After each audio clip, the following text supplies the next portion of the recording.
Oke, sebelah lagi channel saya ada teman Koto TV di segmen Asus asal usul ya.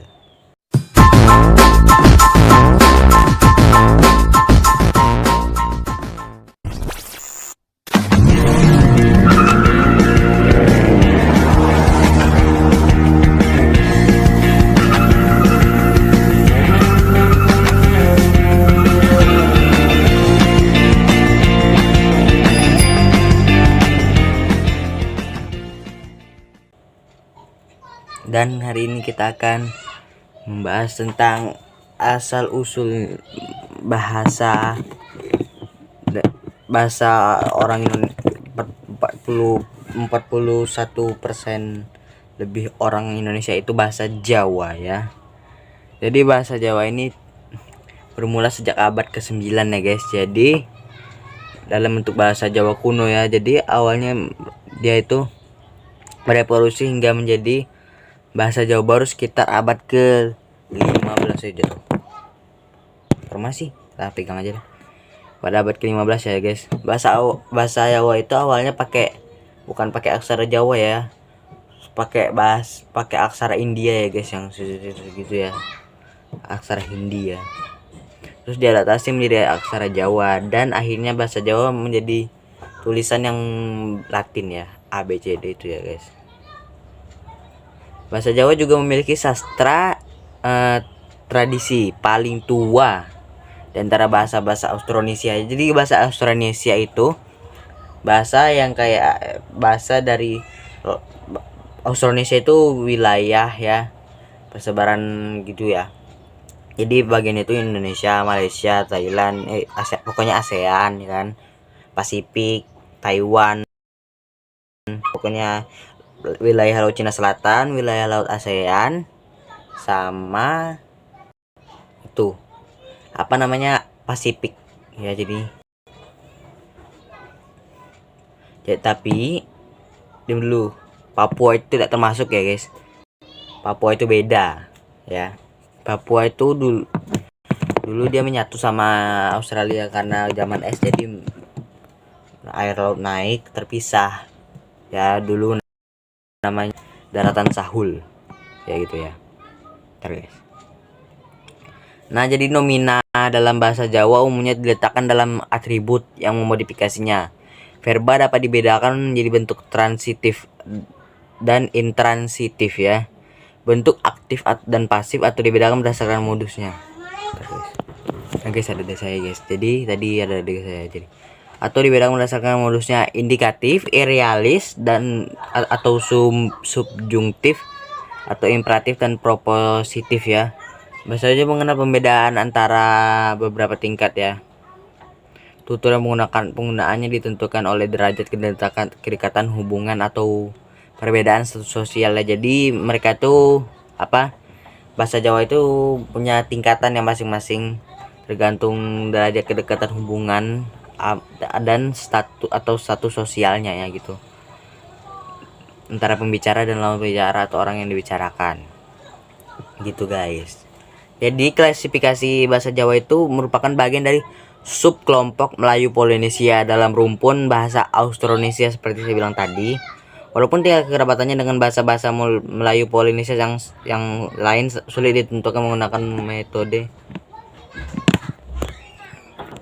ganggu aja ya guys. Menggunakan metode leksik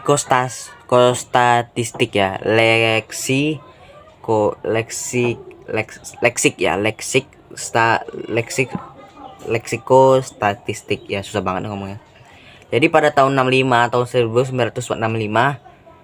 ahli bahasa Isidore Dian menggolongkan bahasa Jawa ke dalam kelompok yang disebut Javo Sumatera Hessian, yang juga mencangkup bahasa Sunda dan bahasa-bahasa Melayu.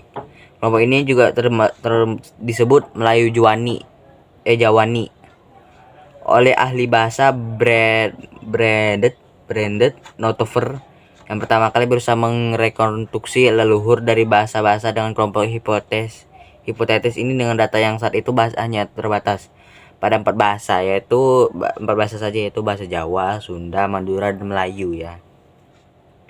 Bahasa Jawa, Sunda, Madura, dan Melayu. Oh ya, 4 ya. Pengelompokan Melayu Jawa ini telah dikritik dan ditolak oleh berbagai ahli bahasa, ahli linguistik secara Austronesia. K. Koloner Alexander Adelar tidak memasukkan bahasa Jawa dalam subkelompok Melayu Sumbawa yang mencakup bahasa-bahasa Melayu, Sunda, dan Madura. Guys, jadi subkelompok Melayu Sumbawa itu, jadi di sekitar Sumbawa itu kayak mirip-mirip bahasa Melayu ya gitu ya. Yang diusulkannya pada tahun 2005. Ahli linguistik secara Austronesia yang lain Robert Blas juga tidak memasukkan bahasa Jawa dalam subkelompok Borneo Utara Raya. Borneo Utara Raya itu Borneo itu kan itu ya kan guys, apa namanya, Kalimantan, semua Kalimantan itu ya, Brunei, Sarawak, Sabah, Indonesia. Nah itu ya guys, jadi itu Borneo itu ya, Borneo Utara ya. Ya ngapain saya bilang itu ya, pasti kalian sudah tahu. Yang ia usulkan sebagai alternatif dari hipotesis Melayu Sumbawa pada tahun 2010. Ya guys, maaf guys, saya baca aja ya. Jadi ini sumbernya dari wikipedia.org. Jadi nanti mungkin linknya saya kasih di bawah ya, kalau bisa.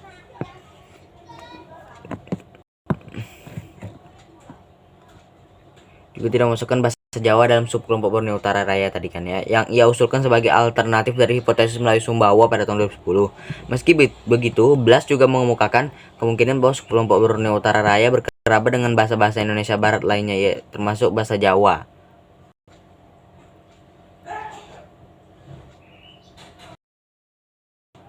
Nah, memang bahasa Jawa masa berkerabat bahasa Jawa juga. Usulan Blas ini telah dikembangkan secara lebih terperinci oleh ahli bahasa Alexander Smith yang masukkan bahasa Jawa ke dalam subkelompok Indonesia Barat ya, yang juga mencakup bahasa-bahasa Borneo Utara Raya berdasarkan bukti leksikal dan fonologis ya. Jadi guys, secara garis besar itu pengembangan bahasa Jawa dapat dibagi dalam dua fase, yaitu bahasa Jawa kuno dan bahasa Jawa baru. Jadi bahasa Jawa kuno itu bahasa yang kayak menggunakan aksara India ya guys, baru pada abad ke-15 jadi bahasa Jawa baru itu, dan ditulis dengan bahasa Latin. Jadi bentuk terawal bahasa Jawa kuno yang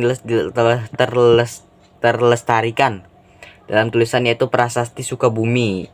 Kalau Prasasti Sukabumi berarti ada Sukabumi ya guys, berasal dari tahun 804 Masehi ya, sejak abad ke-9 hingga abad ke-15. Ragam bahasa ini umumnya digunakan di Pulau Jawa. Bahasa Jawa kuno lazimnya dituliskan di dalam bentuk puisi yang berbait. Ragam ini terkadang disebut juga dengan istilah kawi bahasa kesusastraan.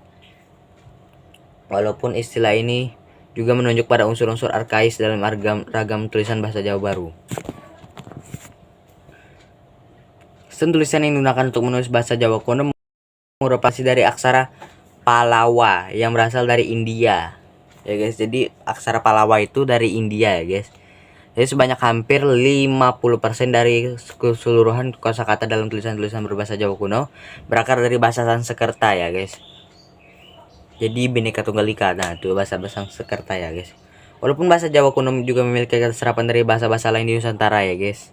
Ragam bahasa Jawa kuno menggunakan beberapa naskah dari abad ke-14 dan sekarang disebut juga bahasa Jawa Pertengahan. Walaupun ragam bahasa Jawa kuno dan Jawa Pertengahan lagi digunakan secara luas di Jawa setelah abad ke-15 ya. Kedua ragam tersebut masih lazim digunakan di Bali untuk keperluan ritual keagamaan. Jadi bahasa Jawa kuno sekarang jarang digunakan ya. Digunakan buat masyarakat Bali ya, buat ritual keagamaan gitu ya guys. Ntar guys. Jadi demografi dan persebarannya ya. Jadi guys, bahasa Jawa itu paling banyak digunakan di ini guys. Apa ini petanya kayak gini ya guys. Ntar guys, download gambar ya. Jadi saya munculkan dari sini ya. Ini saya geser dulu. Itu guys kan dituliskan yang warna abu-abu itu berarti sedikit sekali orang Jawa ya guys. Dari 0 sampai 50.000 ya guys. Jadi di Sulawesi Utara, Gorontalo, Maluku, Papua, Sulawesi Barat. Nah, terus Nusa Tenggara Barat dan wilayah Indonesia Timur ya. Tapi dan yang berwarna krem itu adalah Sulawesi Selatan, Papua Barat ya. Itu beda ya, Papua Barat dan Papua. Jadi cuma dua itu. Ya, jadi yang krem itu berwarna abu-abu itu berarti sensusnya cuma 50.000 sampai 100.000 orang ya guys. Dan yang berwarna oranye kekreman gitu ya, cuman 100.000 atau 250.000 ya. Ini lumayan banyak ya, enggak lumayan banyak sih, enggak lumayan ya. Oh ya ya. Jadi ini jadi yang kayak oranye kekreman itu Aceh, Minangkabau ya kan, Kalimantan Barat, terus Sulawesi Tengah ya, Papua itu Palu itu ya. Dan kalau yang agak merah gitu ya, itu maksudnya 500.000 sampai 1 juta orang ya guys yang menggunakan bahasa Jawa. Jadi banyak di Sumatera Utara, di Riau, Bengkulu, terus apa nih namanya, Kalimantan Utara, Kalimantan Selatan, Kalimantan apa nih, ini Kalimantan apa nih, Kalimantan apa ya guys, Barat, Kalimantan Selatan, Barat, Timur, Tengah. Oh yang ini Kalimantan Tengah sama Kalimantan Barat enggak, Kalimantan Utara, Kalimantan Tengah sama Kalimantan Selatan. Ya ampun. Lalu yang kecoklatan itu ya guys, itu menandakan banyak orang Jawa, agak banyak orang Jawa sana ya. Ada 1 juta sampai 5 juta orang ya. Jadi yang warna coklat itu Lampung sama Palembang ya guys. Jadi cuma dua itu. Sama Yogyakarta ya guys, Yogyakarta. Oh ya guys, yang nanti itu juga Jawa Barat ya guys, Jawa Barat yang 500.000 sampai 1 juta orang tadi ya guys. Jawa Barat juga. Nah, lalu yang paling banyak adalah lebih dari 5 juta orang ya pastilah adalah Jawa Tengah dan Jawa Timur ya guys. Oke guys, tadi Bali belum disebut ya. Bali itu yang urutan ketiga itu ya 100.000 sampai 250.000 ya. Nah, jadi dia persebarannya itu ya guys, banyak banget. Penutur bahasa Jawa diperkirakan mencapai sekitar 57,5 juta orang pada tahun 2006. Dan data resmi sensus 2010 melaporkan sekitar 68 juta penutur jati bahasa Jawa ya.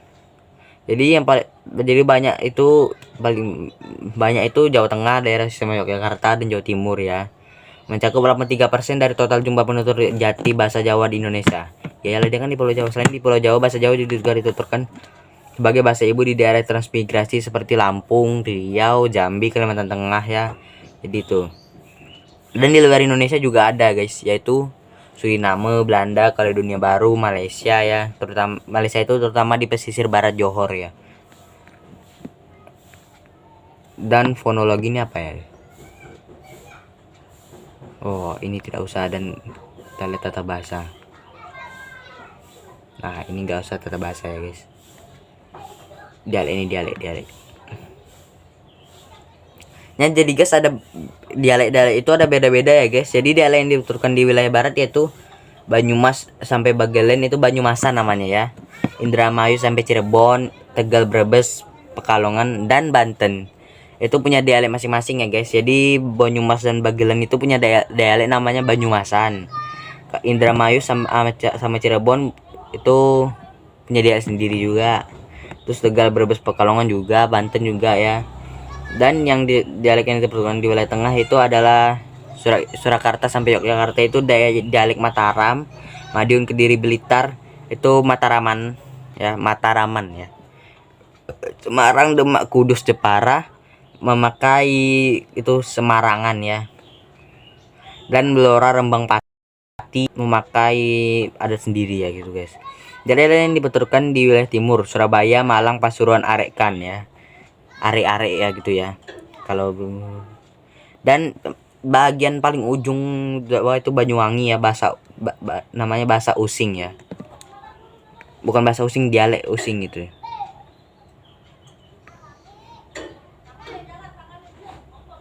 Nah guys, jadi bahasa Jawa ini memiliki tingkat tutur ya guys. Jadi tingkat pertama itu ada ngoko ya.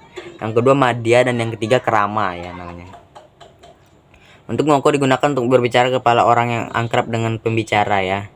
Jadi kalau kita akrab misalnya dengan sahabat ya, kita bisa ngomong pakai bahasa ngoko ya. Dan kalau mana tadi untuk ngoko, kalau bentuk ramai jumlahnya ada sekitar 850 kata digunakan untuk berbicara secara formal kepada orang yang belum akrab atau derajat sosialnya lebih tinggi. Jadi kita belum akrab kan ya, jadi kita pakai bahasa namanya dialek kerama ya. Jadi apa namanya, derajatnya lebih tinggi, misalnya kita kan kita ngomong sama orang kaya itu pakai bahasa kerama gitu ya guys. Itu guys.